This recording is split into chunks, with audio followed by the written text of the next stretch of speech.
So over the last 5 years of medical school and also working now as a doctor and running this YouTube channel, I've had to come up with really effective and efficient ways of managing my time to make sure that I'm able to still make these YouTube videos, be a full-time doctor, and also do the other things that I want to accomplish and achieve in my life. What is going on, guys? My name is Kenji and welcome back to the channel. Hopefully it's not the first time you're watching one of my videos, but just in case it is, I'm a doctor working in London, and in this video I'll be giving you guys all of the big and main tips that I use on a daily basis to make sure that I'm able to do everything that I want to do in my day. So without further ado, let's go ahead and get started. I want to start by saying that I don't want to promote toxic productivity. There definitely is requirements and there's definitely a huge need throughout your day to take moments to go get a coffee and chill and take a break from your work. And if you are experiencing any mental health difficulties or feeling this pressure from society to work hard, then this video is probably not for you. However, if you are in a place in your life and also mentally where you feel like you are ready to maybe get a few more hours here and there out of your day and get a few more tasks done, and this video might just be for you. So the first tip that I have is to work in any free time that you have throughout the day and not to see your work periods in 1 hour blocks, but to actually see your work periods in blocks of 10 minutes. Now, what I mean by that is as a full-time doctor, I still get a huge amount of work done outside of my day job. So I'm still able to script these YouTube videos. I'm still able to do the other side hustles and side work that I want to do for my business, even whilst I'm actually at the hospital. And even though I may not necessarily have time after work, the reason that I'm able to get all of these things done is whenever I'm at the hospital, if I have 5 minutes here, 10 minutes there, 20 minutes here, I will immediately bring out my laptop and start working on the things that I want to work on. So for example, if I'm in the pediatric emergency department, which is where I am a lot of the time now, if I have no patients or maybe even between patients when I'm waiting for my next patient to arrive, I will immediately bring out my phone and maybe go through my emails that I need to reply to. I might actually bring up my laptop, like I said, always have my laptop near me no matter where I am in the hospital, and I'll immediately try and do certain tasks that I need to do during my day job. What I used to do before I actually came up with this principle is that when I had 10 or 15 minutes here, I'd think, you know what, there's actually no point working, I won't get anything done. And I bring my phone out and I'll do the huge mistake, which is to scroll on my phone and watch YouTube or go through TikTok or Instagram. I know you guys do that as well. You know, not very productive thing to do with your time. So you want to make sure that whatever time you do have spent in the hospital, that you're using it wisely to get the things done that you want to do. The next tip that I give you guys is to make sure that you're time blocking your time. Now, what I mean by that is, for me personally, if I don't go onto my phone and I block certain hours of my day for certain tasks, then I know for a fact that I just won't get it done. So when I'm actually in the hospital in the morning, if I have 15 minutes here and there, I will immediately go onto my phone or my laptop and I will start to plan my day accordingly. So for example, today I actually finished work 5 p.m. and I put in a half an hour commute to get home. After that, I put in a 45-minute break to do whatever I wanted, to watch TV and watch Netflix and stuff like that. And then from around 7 p.m. till 9 p.m., I put it in my calendar that I will only spend that time recording these YouTube videos. And what that means is that I'm telling myself that no matter what comes up, no matter, unless it's an emergency, no matter what comes up, that time will be spent doing the thing that I've chosen to do. And I'm being very deliberate with how I'm arranging and choosing my time. And I often do this at the start of every single day, and I look ahead and say, what are my priorities? What do I need to get done today? And the thing is, if you don't necessarily do this, then you will fill your time with whatever comes up. Now, I don't know about you guys, but I definitely do this sort of revenge procrastination thing where when I come home, I might feel a little bit bad that I'm watching Netflix and not being productive. So what I might do is I might do things that make me feel productive, but isn't actually productive to what I want to do in my life. For example, I might do the laundry, or I might clean up my kitchen, or I might reply to some emails. And whilst this might trick myself into believing that I'm being productive, it's being productive on not the right things, and it's not necessarily engaging in deep work, which is the work that I want to engage in order to do the big tasks that I want to get out of my life and achieve my goals. Now that's the second tip that I have for you guys. The third tip that I have for you guys is that if you want to get more done out of your day, then you might actually need to ask for help from a friend, a family member, or if you're lucky, you might want to hire someone as well. So to give you guys an example from my life, I am super grateful and dependent on my girlfriend, who really helps me with the things that I need to do on a daily basis. So for example, because I work from 9 a.m. to 5 p.m. in a hospital, school and she works from home, when she gets time here and there from her job, away from her job, on maybe a 5-minute break, I ask her if she can help me with small things like maybe arranging a doctor's appointment with my GP, because I can't do that, I'm at work. I might ask her to help me pick up some posts from the post office. Thank God I have someone who's really helpful and really supportive, but the fact that I can rely on her really means that I'm able to get the things that I need done in my life. And of course, don't be that annoying friend or boyfriend who nags you all the time to help you out with your stuff. But if you really need to get certain stuff done, then you might actually need to ask for help. Additionally, of course, you don't want to bother your significant other or your friend or family with things every single day. To make it fair, if you're actually in a position where you can hire someone, that's even better. So this summer, I actually made the step to hire a personal assistant who I work with on a daily basis, who is super, super helpful and helps me achieve all those things that I have on my to-do list that I just can't get to and I just don't have time for. That means that I'm able to actually manage my time better and ensure that the time that I do have, I'm spending on high value things and the things that I can only do with my time, which is record YouTube videos. My PA can't record YouTube videos. My editor can't record YouTube videos. Only I can actually do this. So you want to try and make sure that you're spending your time on only the things that you can do and only the things that will add the most value to your life. Now, I understand, I'm in a very fortunate position to be able to hire a PA, but if you're working a job, then you might actually realize that it's cheaper than you actually think. If you hire a PA from somewhere else in the world, you're morally okay with this. There are, different objections, but if you are actually okay with hiring a PA somewhere else in the world, you can pay 8, 9, 10, 12, maybe up to £15 per hour for a PA to help you out. If you're working a job in the UK and maybe you're on £20 per hour or £30 per hour, it might be, still quite economical and efficient for you to hire someone in another country who can actually help you with your job. But make sure that you are doing your research into the morality of this subject as well. The next way that I manage my time to get the things that I want done is to be okay with having to work on the evenings and weekends. And to be honest with you guys, the fact that I'm able to keep up with this YouTube channel is purely because I work on this YouTube channel when I come home from work in the evenings. And it often ends up being 2 hours, 3 hours a day sometimes working on this YouTube channel. Now, as I mentioned before, thank God I have an editor now. I actually have 2 editors who help me edit these videos, and Pav, if you're watching, you're amazing, but they really, really help me to actually do the editing. But before I had an editor, I would literally spend 10, 12 hours a week sitting down on my desk after medical school to actually create these YouTube videos for you guys. And even now, although I do have editors, I still have to work on other aspects of this YouTube channel, on other aspects of my life, just generally with admin. And I'm personally okay with doing that in the evenings and also on the weekends. A lot of my weekend is actually spent doing this YouTube channel and doing the rest of the stuff in my life. So make sure you drop a like in this video for all the hard work we put in to run this YouTube channel. But if you want to get ahead of time, if you want to maybe work on a side hustle or do something in addition to your job, then you will have to be okay with working maybe after your kids go to sleep or maybe in the hour or two that you get in the evening. And what you can also do is work with your significant other. If you're married or you have a partner, what you can do is just work together. Me and my girlfriend really like hanging out, maybe watching some Netflix in the background and both having our laptops and both working on our dreams, our goals that we have for our own lives. So if that's something you want to do, then consider working with your friends or your significant other in order to get the stuff that you want done in your actual goal list, but also spend time with people that you care about. And that moves us nicely on to the next point, which is to decide what your top priorities are in your life and be flexible with moving them around. Now, I want to tell you guys a very quick story. Now, you wouldn't believe it if I told you but I could run like the wind blows.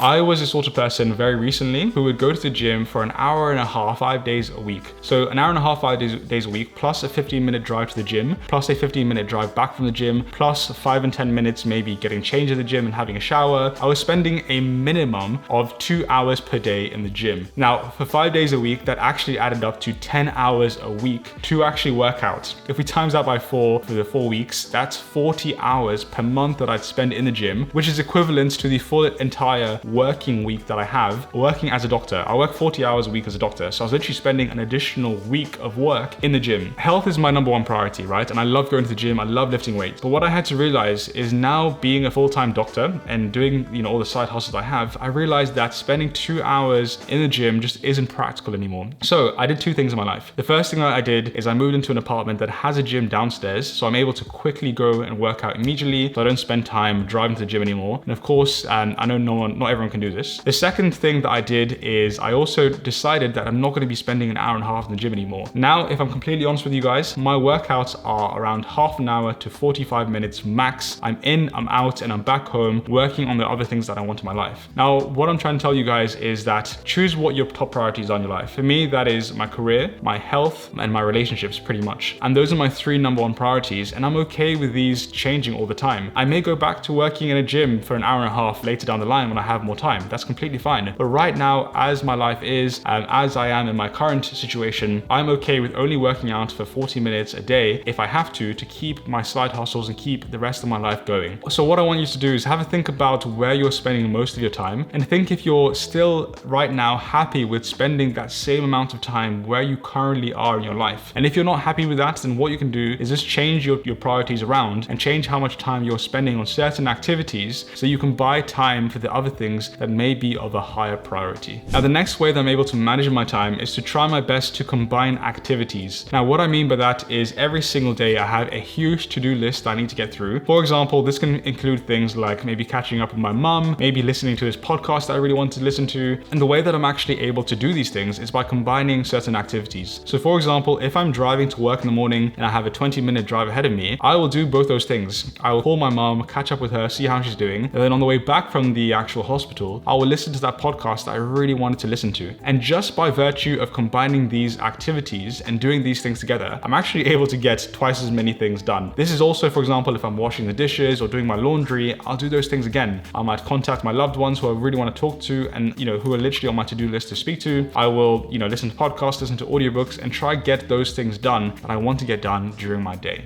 Moving on to the next tip that I have for you guys is to try your best to distribute your time wisely. Now, what I mean is that if you're working a job, so for example, as a doctor, I work 9 a.m. to 5 p.m. In order for me to stay past 5 p.m., there has to be a good reason. I try my absolute best to leave work on time so that when I come home, I still have time to record these YouTube videos and to do the other things that I want to do during my day. As well as that, when I was a medical student, I would not spend, 10 hours a day in the hospital. I would spend a couple of hours in the hospital. I would get what I want out of the hospital. I would learn and I'd be really engrossed in the medicine. However, I won't be there all day. I would know that I probably want to come home in the early afternoon, do some side hustle work, maybe do some life admin, maybe catch up with my friends, hang out with my girlfriend. Make sure that you were not giving one discipline or one area of your life too much time and too much effort, because as human beings, we're all limited by time and we're all limited by energy. And if you're giving one certain task or one certain thing in your life too much energy, then you naturally are taking away from the energy that you have to give to other different tasks that you want to get done in your life. So make sure that you're very conscious of this. Make sure you're not overdoing things, and make sure you're distributing your time according to the priorities that you made earlier on in your life, that are your top priorities that you want to give time to. Now, the next tip is quite controversial, and I'll be honest, I don't always, apply this tip all the time. I don't want to be this,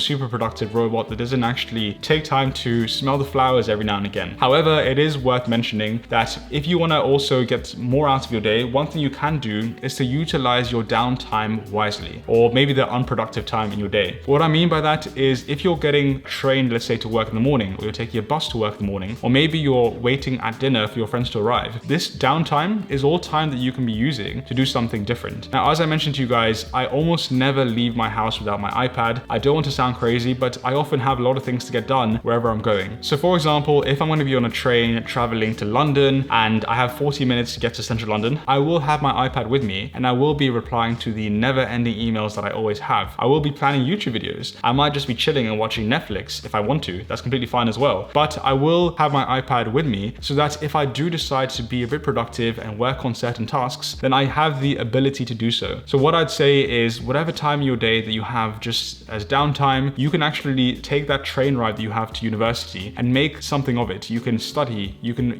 do more for your exams. You can work on your side hustle. Try see this time and think about, do I want to spend it working and being more productive, or do I just want to chill? And if you want to just chill, that's completely fine as well. But make sure that you are making the conscious decision to use your time as best as you possibly could during those downtime moments. The second last tip that I have for you guys is to keep a log of what you need to do. Now, on my phone, I use this app called TickTick, and I actually divide my life up into different sections. I have the to-do list for my personal assistant, who I let know when I need certain tasks done. I have a to-do list for my life. I have a to-do list for medicine. I have a to-do list for YouTube. I have a bunch of to-do lists. So whenever I'm in the hospital or I'm, using the toilet. Only joking. But whenever I'm in a situation and something pops in my head and I'm like, oh, you know what? I really need to get this thing done. I will immediately add it to my to-do list on my iPhone. And if I'm not near my phone, then luckily I have my Apple Watch and I will immediately input whatever I want done on that to-do list. The reason why I add this to the time management strategies is sometimes people spend so much time during their day thinking about,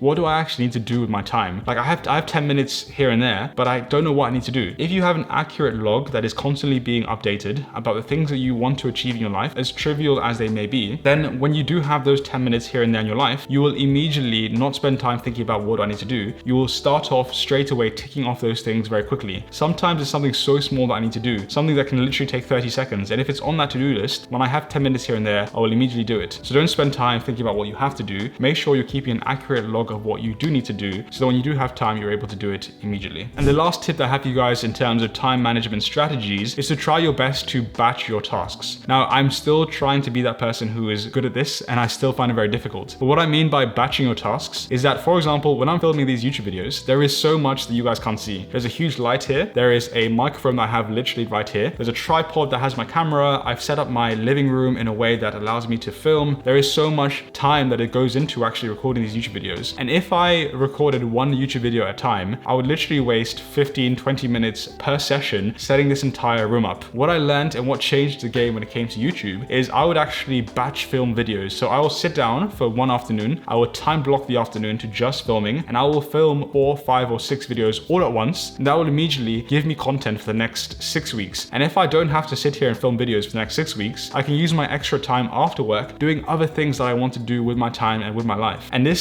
saves me so much time because again, I'm not spending time setting this equipment up. Similarly, I used to make one protein shake a day and I'd do it every single time. Now, the problem with that is that I would spend so much time getting all the ingredients together. I would spend time, cleaning the protein shaker when I'm done with it. However, now I actually invested money in one of those Bullet things. So I make all of my shakes. I make like 4 or 5 shakes at once, and those are all of my shakes for the rest of the week. It doesn't take me much longer to make an extra shake, but it takes me a lot longer to start from step number 1 again, to set up all the ingredients, to clean the mixer and the shaker when I'm done. That's all wasted time that doesn't necessarily need to be wasted if you batch your tasks and you do your tasks all at once for the whole entire week or months, rather than doing them individually every time you want to do them. Now, these are the 10 high value tips that I offer you guys and I recommend to manage your time. If it has added any value to your life, then please drop a like down below. Make sure you're subscribed with notifications on to never miss another upload. And before you leave, here are a bunch of videos on my channel that you might find interesting. Thank you so much for watching, and I'll see you guys on the next one.